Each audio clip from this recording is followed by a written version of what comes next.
आँखों को रीड करते हैं।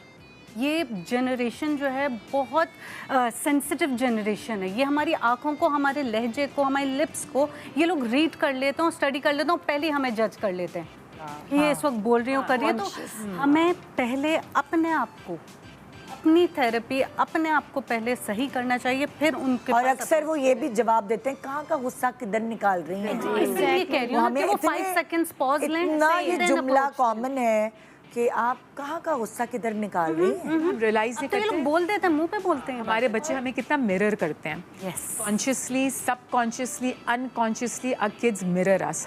हम जो जिस तरीके से उनको बड़ा कर रहे हैं वो हमारी झलक उनमें दिखती है। जब हम उनको ब्लेम करते हैं कि तुमने ऐसे ठीक नहीं किया, actually we need to see के not blame ourselves for it, but see कि ये जो बिहेवियर सुपरफिशियल उनका ऊपर आ रहा है, behaviour is communication as well. जो उनका अच्छा बिहेवियर, बुरा बिहेवियर उसके नीचे क्या होता है। सो हम बड़े अच्छे आइसबर्ग की तरफ से एक्सप्लेन करते हैं कि टिप ऑफ द आइसबर्ग आपको ओशन के ऊपर जब टाइटैनिक लगी थी तो उसको छोटा सा दिखाता ना, वो जो बर्फ़ का तोदा जिसको बोलते हैं, पता नहीं था कि नीचे इतना कुछ बड़ा है। So even with us and with our children, ऊपर से जो दिख रहा है थोड़ा सा बिहेवियर है, जो आइसबर्ग के नीचे under the ocean, under the sea हो रहा है, that's a lot of emotions happening. So अगर वो आपसे बदतमीज़ी कर रहा है या वो आपको जवाब दे रहा है, उसका ये मतलब नहीं कि वो आपको डायरेक्ट कर रहा है या आपकी तरफ वो बदतमीजी कर रहा है, मतलब उसके नीचे उसके साथ ऑटोमेटिकली बहुत कुछ चल रहा है। So rather than taking it personally कि तुमने मेरे साथ बदतमीजी किया, मेरे साथ नहीं किया, we need to ask them what's going on, because it's not about us. We need to ask them what's going on. There is definitely something. एक दफ़ा में शायद ना बताएं, 2 दफ़ा में ना बताएं, but if that window is open, that open discussion is there, कि वो शायद चौथी दफ़ा आपको आकर बोलते कि अच्छा, हाँ, ओपन करने का क्या तरीका है बच्चों को? ये भी तो एक अलमिया है ना। आई थिंक बहुत ज़रूरी है कि हमें तरीका आता हो बच्चों से बात करने का। हम बहुत दफ़ा ये एक्सपेक्ट करते हैं कि तुम्हें बड़ों से बात करने की तमीज़ नहीं है, बट एक्चुअली बड़ों को भी बच्चों से बात करने की वोकैबुलरी आनी चाहिए।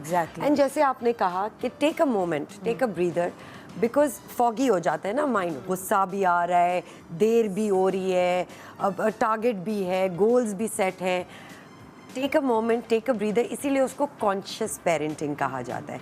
Bye conscious parenting it means to be in the moment, to think clearly and then to take a, पहले सोचो फिर तोलो फिर बोलो। हम तोलो वाला जो है ना मोमेंट, वो हम निकाल देते, वो मॉम गिल्ट के लिए रख लेते हैं, वो मॉम गिल्ट वो आखिर के लिए रख लेते हैं। एब्सोल्युटली। तो आई थिंक कि अपने आप को भी आप give yourself a break.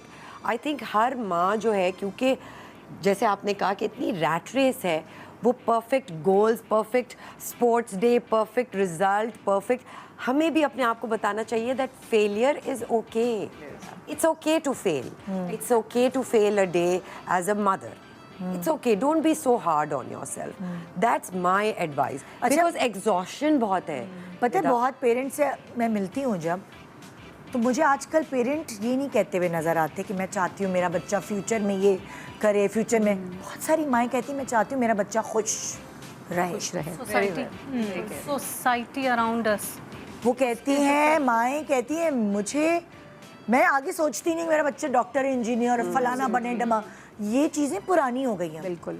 अब मैं सिर्फ ये सोचती हूँ कि मेरा बच्चा सारी ज़िंदगी खुश रहे, वो जो भी करे, कम कमाए, ज़्यादा नहीं कमाए, जो भी उसकी ज़िंदगी की चीज़ हो, बस उसको खुशी मिले।